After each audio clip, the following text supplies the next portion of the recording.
আমরা কে? আমরা moderate Muslim. আমাদের প্রধান কাজ কি? ইসলামকে লিবারেল করা, ইসলামের ভুল ব্যাখ্যা বের করা, না ইসলামের বিকৃতি করা। তাহলে কি ইসলামকে স্বীকৃতি দেওয়া? আমরা না মডারেট মুসলিম, আমরা ইসলামকে স্বীকৃতি দিব কেন? এটাই তো আসল খেলা। কিসের খেলা? ফুটবল খেলা। মানে ইসলামকে স্বীকৃতি দিয়া ইসলামিক কাজগুলাকে ইসলামীকরণ করতে হবে। ওই তো আমি তো এটাই কইলাম, কিন্তু এমনি ওপেনলি তো বলা যাবে না।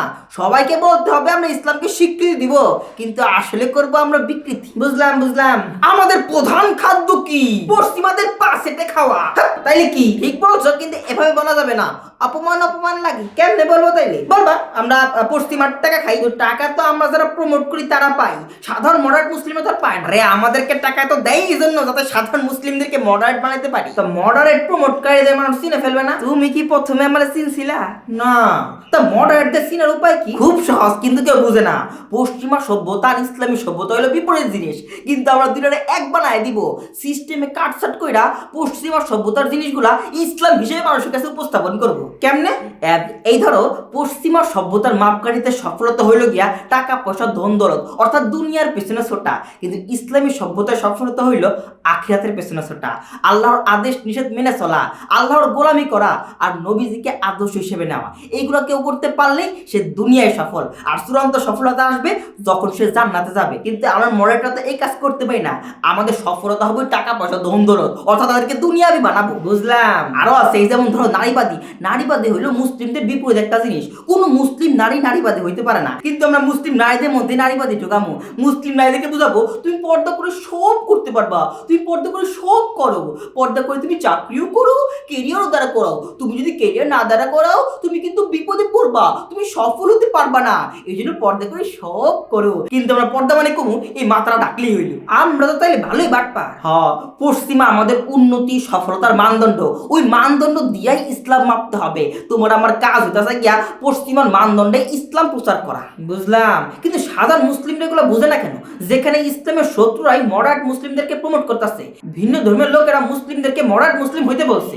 তাদের তো আর মুসলিমদের কোনো দরদ নাই, তারা তো মুসলিমদের ধ্বংসের জন্যই কাজ করে। তারা মানে আমরা মডারেটরা শুধু মুসলিম না, মানব জাতির ধ্বংসের জন্য কাজ করতেছি। কেমনে? পশ্চিমা সভ্যতার তথাকথিত বস্তুগত উন্নয়ন করলেও তাদের ব্যক্তিগত উন্নয়ন একবার পায়ের তলায়।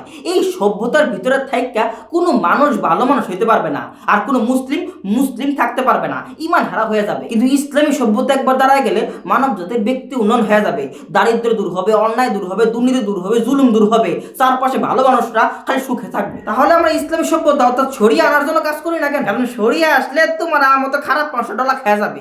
শরিয়া ভালো মানুষদের জন্য ভালো, চোর বাটপায়ের জন্য তার ভালো না। বুঝলাম। তা বলো তো আমরা মডারেট প্রচার করবো কিভাবে? প্রথম ধাপ হচ্ছে সঠিক ইসলামের সোর্স লাইন বন্ধ করে দেওয়া। কিভাবে? মানুষের মনের মধ্যে ঢুকাইতে হবে বাংলাদেশের ম্যাক্সিমাম আলেম ওলামা হইতাছে খ্যাত পুরাইনা মডেলের। তারা আধুনিকতা বুঝে না, তারা হইল গিয়া মূর্খ, খালি ইবাদত নিয়ে পড়ে থাকে। এটা বুঝাইলে মানুষ বুঝবো? মানুষের না বুঝাইতেই মানুষ বুঝা বইসা আছে। বাংলাদেশের অনেক মানুষ আলেম ওলামাদের গণাই ধরে না, হক্কানি আলেম ওলামাদের সহবত নেয় না, তাদেরকে জ্ঞানী মনে করে না। কিন্তু আমি তো জানি একজন পিএইচডি করা লোকের জ্ঞানের থেকে একজন হক্কানি আলেমের জ্ঞান কোনো অংশে কম না, কিন্তু তাদের কার্যক্রম আমাদের চোখে পড়ে না। তারাও সমাজের এবং ব্যক্তি উন্নয়নে অনেক কাজ করে, কিন্তু তারা এগুলোকে প্রকাশ করে বেড়ায় না, এগুলো বলে বেড়ায় না। আর বাংলাদেশের অধিকাংশ আলেম ওলামারা তো অনলাইনে আসে না, এই জন্য সাধারণ মুসলিমরা তাদেরকে চিনেই না। এই সুযোগটাই কি আমাদের কাজে লাগাইতে হবে? মানুষকে বুঝাইতে হবে ওই আগের ইসলাম হলো পুরান মডেলের, প্রাচীন, ওগুলো আর চলবে না, ওইগুলাকে নিউ মডেলে আপডেট করতে হবে। আধুনিক দুনিয়ায় আধুনিক ইসলাম চলবে। বুঝলাম। আচ্ছা, মূল ধারার ইসলাম কি একেবারে দুনিয়া বিমুখতা হইতে বলে? না, এটা বললে তো শাস্তি আমাদের কাজ অনেক সহজ হইতো। কিন্তু ইসলাম কখনোই 24 ঘন্টা মসজিদের থাইকা নামাজ কোরআন পড়া কাটাই দিতে বলে না। দুনিয়ার অনেক কাজই করতে বলে, কিন্তু দুনিয়ার সকল কাজ আখিরাতের উদ্দেশ্য করাই মূল লক্ষ্য থাকে। সুতরাং সকল কাজ আল্লাহর সন্তুষ্টির জন্যই করতে হবে। এদিকে বলা যায় এক হিসাবে 24 ঘন্টা ইবাদত, কিন্তু দুনিয়া বিমুখতা হয়ে সন্ন্যাসীর জীবন কাটানো যাবে না। বুঝলাম। কি বুঝলা? এতদিন ভুল পথে ছিলাম, আপনার শয়তানি কথাবার্তা শুনে বিবেকটা লড়া দিচ্ছে। এই পথে আমি আর থাকবো না। কত বড় ভুল করতে গেছিলাম ভাবা যায়। আমি এখন থেকে মূলধারা ইসলামের সাথে যুক্ত হবো, আলেম আমাদের শপথ নিব। আরে বলো তেলটাকে বসে ভোগ বিলাস কিছু পাইতাম না, কষ্ট সহ্য করতে হবে। ক্ষণস্থায়ী জীবনে কষ্ট করে যদি চিরস্থায়ী জীবন জান্নাত পাইতে পারি, তাহলে এই কষ্টই আমার জন্য আনন্দ। আরে আর আল্লাহর সাথে সম্পর্ক হয়ে গেলে কোনো কষ্টই কষ্ট না, মানসিক তৃপ্তি ও দুনিয়ার প্রয়োজন সবই মিটে যাবে ইনশাল্লাহ। আরে দেখেন, আপনি যে টাকা পয়সা ভোগ বিলাস চান, আজকে রাতেই তো আপনি মারা যেতে পারেন। ভোগ বিলাস করবেন কখন? টাকা পয়সা দিবেন কেমন? আরে কিন্তু ইমানের সাথে মরতে পারলে ইনশাল্লাহ জান্নাত যাবেন, জাহান্নামের শাস্তি থেকে বাঁচতে পারবেন। আরে ব্যাপারটা তো তুমি বুঝতেছো না, আমি সবই বুঝছি, কিন্তু যারা না বুঝে মডার্ন ইসলাম পালন করে তারা মূর্খ, কিন্তু যারা বুঝে শুনে মডার্ন ইসলাম পালন করে তার নিঃসন্দেহে মুনাফিক। আর মুনাফিকের শেষ ঠিকানা জাহান্নাম। তাই মুনাফিক না হয়ে মুসলিম হন।